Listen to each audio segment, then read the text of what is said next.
ক্ষমা করে দাও। আমি আমার ভুল বুঝতে পেরেছি। এই পৃথিবীতে স্বামী ছাড়া আর কেউ আপন হয় না। আমি জানি তুমি নির্দোষ।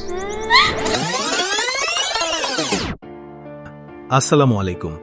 আশা করি সবাই ভালো আছেন।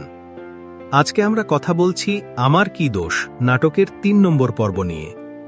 দ্বিতীয় পর্বে আমরা দেখেছি রিয়াজ জেল থেকে বের হয়ে সরাসরি তার ছেলের কাছে যায়, কিন্তু সেখানে গিয়ে সে অনেক কষ্ট পায়, কারণ তার নিজের ছেলে তাকে খুনি বলে অভিযুক্ত করে এবং নিজের বাসায় রাখতে চায় না।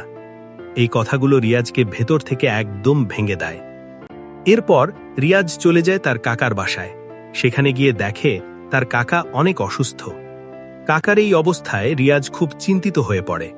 তখন কাকা তাকে একটা কথা বলে, সে চায় রিয়াজ যেন তার মেয়েকে বিয়ে করে। রিয়াজ কাকার কথা রাখতে রাজি হয়ে যায়, কিন্তু বলে আগে তিনি সুস্থ হয়ে উঠুন, তারপর সব হবে। এর মাঝেই গল্পে নতুন একটা মোড় আসে।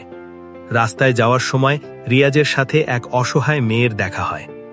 মেয়েটি জানায় তার নিজের ভাই তাকে বাসা থেকে বের করে দিয়েছে, কোথাও যাওয়ার জায়গা নেই তার। মেয়েটার এমন অবস্থায় রিয়াজ চুপ থাকতে পারে না। সে বড় একটা সিদ্ধান্ত নিয়ে ফেলে, মেয়েটিকে বিয়ে করে নিজের জীবনে নিয়ে আসে। ঠিক তখনই আবার টুইনা ফিরে আসে। সে রিয়াজের কাছে ক্ষমা চায় এবং আবার তার সাথে সংসার করতে চায়। এখন সামনে কি হতে পারে? রিয়াজ কি টুইনাকে মাফ করবে, নাকি নতুন মেয়েটির সাথেই তার জীবন শুরু করবে?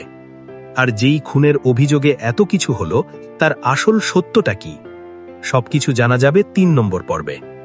বন্ধুরা, ভিডিওটি ভালো লাগলে অবশ্যই সাবস্ক্রাইব করে পাশে থাকবেন।